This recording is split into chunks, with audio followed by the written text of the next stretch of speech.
Hi, everyone. Judge Andrew Napolitano here for Judging Freedom. Today is Friday, September 19th, 2025. It's the end of the day, the end of the week, our favorite time. It's the Intelligence Community Roundtable with Ray McGovern and Larry Johnson. But first, this. Why do so many financial experts call silver the most undervalued asset today? Because silver is essential to the future. From solar tech and electric vehicles to the explosive growth of artificial intelligence, demand is rising fast, and yet silver is still trading at a bargain. With billions pouring into AI, silver prices have only one place to go: up. Robert Kiyosaki, the author of Rich Dad, Poor Dad, says silver may be the most overlooked opportunity on the market and could double or triple by 2026. I believe in hard assets like this bar of silver. You can hold it in your hand or put it in your 401k or IRA. That's why I urge you to call my friends at Lear Capital and get their free report, The AI Revolution, and see why silver prices are set to soar. Call 800-511-4620, 800-511-4620, or go to LearJudgeNap.com. Don't wait. The government can print dollars, but it can't print silver. Gentlemen, welcome here. Always a pleasure, of course, not just because it's our favorite time of the day, Friday afternoon here on the East Coast of the United States, but it's a professional and personal pleasure for me to be able to work with you yet again this week. You both have been traveling, and I'm deeply grateful for your accommodating my schedule. I need to start a little bit on the aftermath of the murder of Charlie Kirk. Ray, why do you think Benjamin Netanyahu has twice taken to international forums to deny that the Israelis were behind the murder of Kirk? Well, and one guess, Judge, would be out of Shakespeare, methinks he doth protest too much. There is all kinds of circumstantial evidence that Charlie was turning against the slaughter in Gaza and other things. And so, this would be really, really bad if it came out that the Israelis had a hand in this, as they have had a hand in many other assassination attempts, many of them successful. So, yeah, I think he's just protesting too much. And it's a little awkward, you should know that when one protests too much, one smells a little suspicion. Yeah. Larry, have the Israelis ever assassinated anybody in the U.S. or an American outside the U.S.? As far as we know, we're talking not the USS Liberty, but a targeted, specific assassination. John F. Kennedy, President Kennedy. There is substantial circumstantial evidence implicating Israel in that, along with James Jesus Angleton at the CIA and Meyer Lansky, who was part of organized crime that involved both Italians and Jews. So, it's happened before. That's why, is there any clear evidence now of their involvement with this? No, but what there is clear evidence of, and let's be precise about this: Tucker Carlson, Megyn Kelly, Candace Owens. And Candace is very close with Charlie, despite attempts by the Zionist lobby to smear her as somebody that Charlie would have no time of the day for, claiming that she hadn't spoken for Turning Point USA at all, even though she went on a college campus tour with Charlie last year. What's coming out is this Zionist organization. It's not just the Jewish Zionists, it's the Christian Zionists as well. We're putting enormous pressure on Charlie. They didn't want him to let Megyn Kelly and Tucker Carlson speak at the July 13th event. And worse off is Charlie entertained a debate with Dave Smith, who's Jewish but very anti-Zionist, against Josh Hammer, who's a reporter and a Zionist that works with Newsweek. So there is documented proof that there was a meeting at the home of Bill Ackman of Pershing Square. Looks like it was August 5th. And Charlie spoke out the next day after that with Megyn Kelly, how he was being accused of being an anti-Semite, as was Megyn. So Max Blumenthal has reported that at that meeting, Charlie was offered $150 million to fund and expand Turning Point USA if he were to be pro-Bibi, and he turned it down, and they were not happy. No, I mean, and so that the attempt of this Zionist lobby to insert themselves into this and then to claim, oh yeah, Charlie was our great friend. Yeah, Charlie stood for everything that we stand for. And what we're beginning to learn is, in fact, Charlie Kirk was, while he had strong convictions, he was also willing to keep an open mind and listen. And he was beginning to make a turn to recognize that the genocide that's underway in Gaza is wrong. It's evil. Ray, forgive me if this sounds naive. Does the CIA participate in these assassinations the way Mossad does? Not to my knowledge. It used to. Actually, John Kennedy was the victim of lots of these assassinations going back to the African leaders who were assassinated by CIA. But then there were certain strictures. Let's not exaggerate. It was okay to torture them. Okay, you could torture them, but I don't know really of any CIA originated assassinations of this kind. Certainly not in this country. I would say a word about the Hamptons. I know this crowd in the Hamptons. That was Bridgehampton, and I used to summer in the Hamptons too, because I was a caddy. And I made a lot of money from these very wealthy people. Okay. This is before you were in the agency, or were you undercover as a caddy? I couldn't. That would have been good cover, but no, I was young in high school. I paid for my tuition in high school and college, and I was ready to get married when I got out of college because I made a lot of money from these people. All I'm saying is this is the upper crust, defined by my grandmother as a bunch of crumbs held together with a lot of dough. The upper crust. Here's Larry. This is just what you're talking about. This is Charlie Kirk with Megyn Kelly the day after this meeting at Ackman's in the Hampton, a month to the day before he was murdered. Chris, number 12. Megyn, you're hitting on something very potent and important. The people that are attacking me are in a hyper-paranoid state because they're at war, and war tends to make things black and white, and you're a hammer looking for a nail. I have less ability sometimes online to criticize the Israeli government without backlash than actual Israelis do.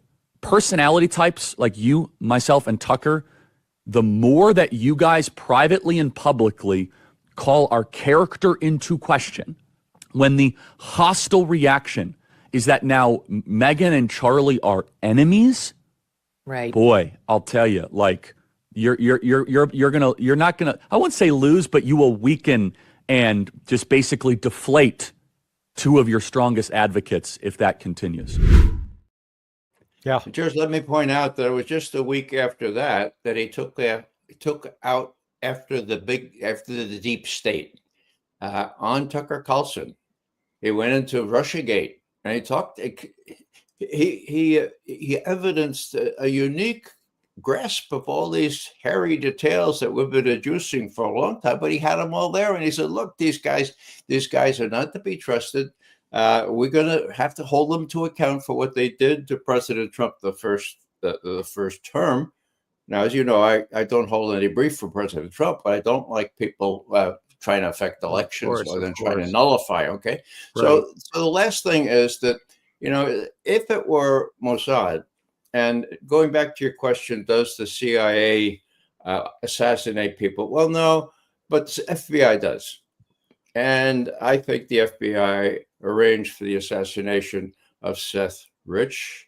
And that's why nobody can mention Seth Rich without an incredibly spontaneous allergic reaction saying, you're a conspiracy theory. Kash Patel has the evidence on this. The FBI does too, whether they'll have the guts to surface it and see who exactly did in Seth Rich because of his employment at the DNC and the release of those DNC emails so prejudicial to Hillary Clinton. Well, we'll have to see about this. So I would correct my former statement. CIA really doesn't do this, but when the FBI has to do it, well, they work very closely, not only together, but with Mossad. So this is all circumstantial. Larry is quite right. We don't have any hard evidence, but my God, we have lots of pretty circumstantial evidence. Moving over to Israel and Gaza, Larry, is there now a serious public rift between Netanyahu and his generals who are adamant that there's going to be no quick invasion and takeover of Gaza, notwithstanding the promises Netanyahu made to Trump and to the Israeli public? The rift's been reported, but in spite of that rift, the Israelis launched the ground operation on Monday. Now, what's important about that is on Monday in Doha, you had the Arab Islamic Summit come together. And this was really remarkable in that it attracted 54 different countries. And you had, if you wanted to see cats and dogs living together, this was it. Because here you had Pezeshkian, the president of Iran, sitting down with al-Sisi, president of Egypt, and they agreed to reopen diplomatic relations that have been shuttered for 34 years. You had Pezeshkian with al-Shara, the newly Western installed terrorist president of Syria, who 2 years ago in his position as commander, as al-Jalani, commander of Hayat Tahrir al-Shem, was attacking Iranian forces. And here they were at a summit agreeing that the United States or that Israel in particular had violated the sovereignty of Qatar. You had Turkey there. You had the Azeris were there. King Abdullah of Jordan was there. So this represented, they came together to say, number one, Israel, we ought to consider tossing Israel out of the United Nations. So that's on the table. But they reaffirmed their support. And like in the aftermath of this is what is so significant. Saudi Arabia signed a mutual defense pact with Pakistan. Pakistan guarantees Saudi Arabia's security with nuclear weapons. Ooh. So, yeah, heck of a job there, Donald Trump, with Bibi Netanyahu. What they've done is now united the Arab Islamic world in a way that they haven't been heretofore. Now, it doesn't mean that they're going to all take the kind of action that could be taken to shut down the genocide, but it's moving in that direction. And one last point, within this, you had Iran offering, they signed an agreement in Cairo a week ago with the IAEA and Grossi. And so Grossi and Araghchi, the foreign minister of Iran, signed it. It was called the Cairo Agreement. And at the time, I thought, that's crazy. Why is Iran... Who would trust Grossi? He's practically a Mossad agent. Yeah, exactly. But now we learn why. Because today, Russia, China, Pakistan, and Algeria introduced a motion, an amendment, a resolution at the Security Council that the JCPOA, the lifting of sanctions with Iran, would stay in place. That was rejected by the United States and its 3 European lackeys and then some other people on the council. And so as a result, the snapback sanctions are in place. All of the sanctions that were in place on Iran before have now snapped back in. But with this difference, China and Russia announced, we view this action as illegal and invalid, and we're going to continue doing business with Iran no matter what. They might as well have gone, Bafangu, huh? Gets to the conversation we were having before the camera came on. Ray, I thought that there'd be no harsh reaction to Doha, that the Arab countries would be terrified of the United States, and I'm happy that I'm wrong. But none of this is going to stop Netanyahu. I mean, we learned this afternoon that last week the Israelis bombed a building in Yemen that killed 31 journalists. Not Hamas, not killers, not terrorists, journalists. Journalists, yeah. So, Yeah, well, that's what this meeting last night was all about, giving appropriate tribute to those journalists. And a very poignant representative of the electronic intifada spoke beautifully and asked for a moment, a whole minute of silence. She got it. You could hear a pin drop. Yeah, it's the journalists that are taking it on the chin. Now, one thing with respect to Netanyahu, I would just like to remind people, everyone, you guys know this, but it all depends on Trump. Okay? right. Without Trump, Netanyahu is nothing. So these generals who the New York Times says are very upset with Netanyahu, all Trump has to do is send Witkoff to talk to the generals, or talk to the people there in Tel Aviv or West Jerusalem and say, I think it's this fellow is really too rabid, and I think the Israeli military might just decide to move against Netanyahu if they got other people in the cabinet to support them. Netanyahu he's so ostensibly, he's so clearly in this for himself to avoid going to prison, and the real threat, in my view, is that if he attacks Iran again, and if Trump joins him, we're going to have a disastrous defeat for Israel, and Netanyahu is going to resort to nuclear weapons, given the fact that, his record is he can do genocide, he can do forced starvation, he can do all these other things, assassination. Who will argue that he would not use nuclear weapons in extremis? Would the Pakistanis threaten nuclear weapons against Israel, Larry, if Netanyahu began to use them against Iran? Yeah, no, I think it's a realistic possibility, a dangerous and horrific possibility. Yes. So the movement of, notice that also Pakistan now announced that it's applying for membership in BRICS. So again, you've had this tension between Pakistan and India. Yeah. Now BRICS is becoming an umbrella that's bringing these countries together in mutually beneficial economic pursuits, which is, a nice way to get them out of a war mood.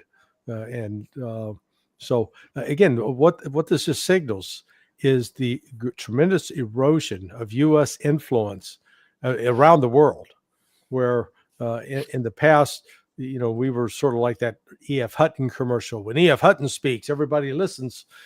Now they're actually ignoring Trump, and Trump's not helping himself. I mean, did you see him the other day in England? He talked about, hey, I settled that war between Azerbaijan and Albania.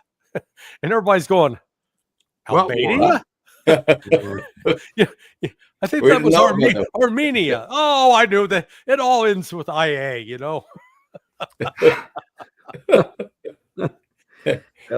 Ray, Colonel McGregor reports from sources in Poland that he says are reliable. The 10,000 Polish troops dressed in Ukrainian military uniform were killed in Ukraine in battle. Can this be true? Well, I think it is true if Colonel McGregor says it. His record is pretty impeccable on these things. It's a... Must tell you something about the Polish government, though. Well, about Tusk, okay? Not the new chief, but Tusk. What is he, the president or something? He's rabidly anti-Russian. You have the Russophobia stoked in Poland, but the new crowd coming in there is less Russophobic, in my view, but Tusk is irredeemable. And so you have him and the Ukrainians trying to patch together something that cannot be patched together. And in addition to that, perhaps we should talk about the latest from the Trump special envoy on Ukraine, Keith Kellogg, a general, third-star general, who says, I was talking in the Oval Office to these guys, and they were talking about military, the Russian military, and they would say, well, they are pretty good. And I told them we could kick their ass. And they said, but Russia has nuclear weapons. And I said, we have nuclear weapons too. That is the level of puerile, a sophomoric attitude by General Kellogg, who continues to speak out these things, continues to say, look, Ukraine has won. Russians are on the back foot. He just came from, well, it was in Ukraine. So where do you get that information? The same way that Bill Burns got the information 2 years ago. We're winning. Ukraine's winning. Please, Mr. President, believe us.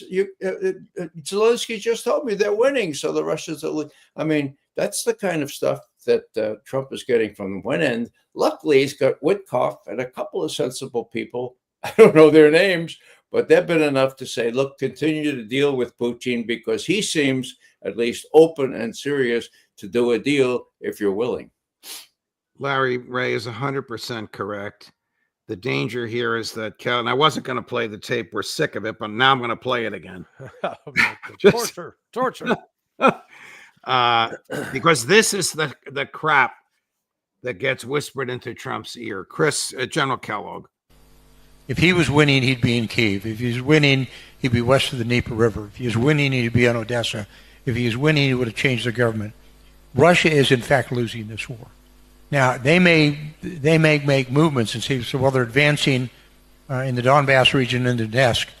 But if you consider advancing moving by meters, not miles, well, then, okay, that's successful. But at the cost that they're having, it's enormous. And I don't think people truly appreciate it. It's a number. But the numbers they have lost, when you're talking dead and wounded, well over 1 million, they left Afghanistan after losing 18,000. We left Vietnam after losing 65,000. They've lost over 1 million dead or wounded. These numbers are World War II level numbers when you think about it. They're stunning in the loss. And this is in their first line units that they came and tried to take Kyiv with a little over four years ago. Those first line units are gone. So they've gone through a second or a third or fourth iteration of wartime commanders. They're pulling tanks out of mothballs, out of museums, to put on the battle line. They can't operate in large movements because the Ukrainians will kill them. McGregor was ready to throw up when he heard that, particularly the nonsense about tanks out of mothballs and museums, Larry. And I'm sorry to play this for you again, but Ray characterized it so beautifully that I had to subject you to it one last time. We'll get rid of it after today. Well, he's lying. So let's start with January 24th of this year, when the Russia and the Ukraine are exchanging bodies.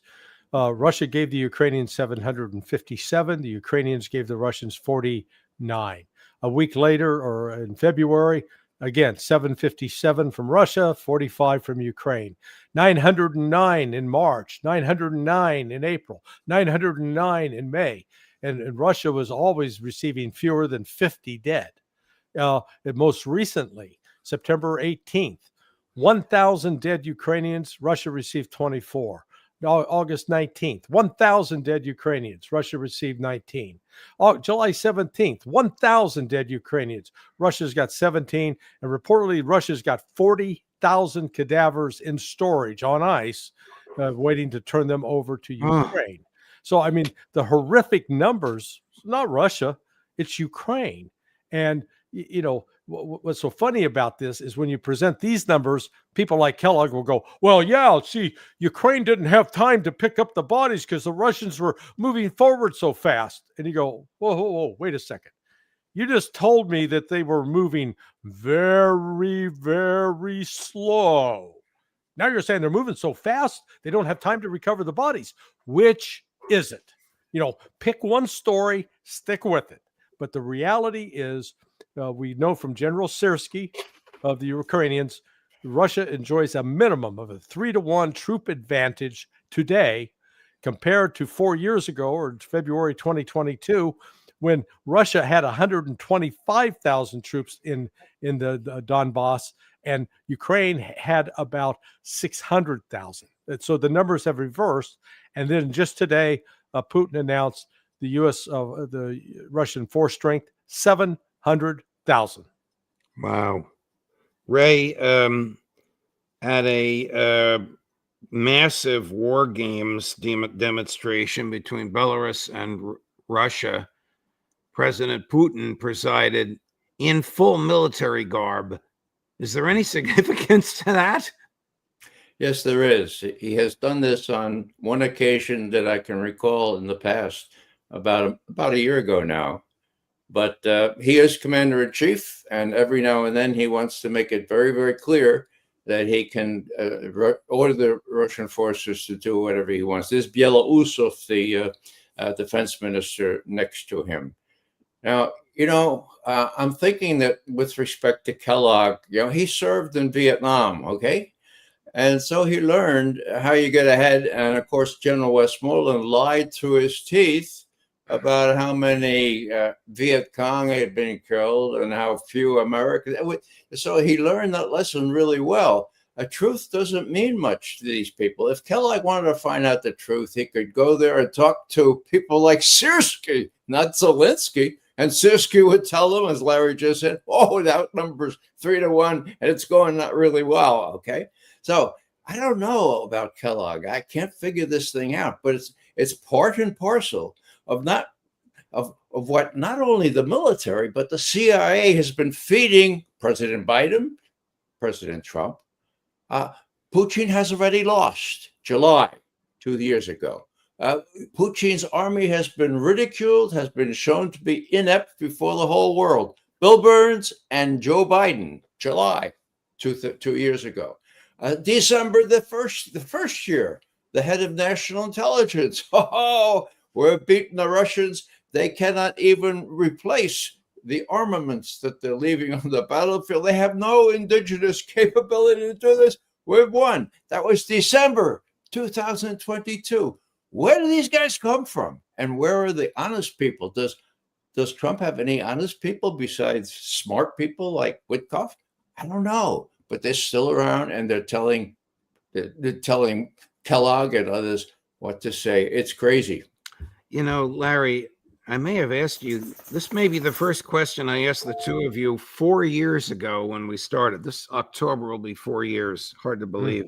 Wow. What value is intel if it's untrue, Larry Johnson? Oh, it's a great scapegoat to have around. So, I'm sure I know Ray's had the same experience I've had. When you tell the truth, the uncomfortable truths that the White House doesn't want to hear, they ignore you. If you haven't told them those uncomfortable truths because you know that it creates a problem, and then something bad happens, they blame you. But never, very, very rare is the situation in which the political types come back and say, okay, tell us really what's going on. What's the bottom line here? What can we do? What should we do? That's very rare. So, let's just call it a jobs program for smart people who don't want to be entrepreneurs. Ray, on truth telling and intel, can you add to anything that Larry just said? Yeah. You did this. You were the person who presented this information to the White House. Did they try and get you to tailor it to please the person you were speaking to? No, we were the last of the lot that could tell the truth. It was a matter of luck. I had come back from overseas, short of tour. Long story short, I took a position as a briefer of the Defense Secretary Weinberger because we needed somebody to brief him on Saturday.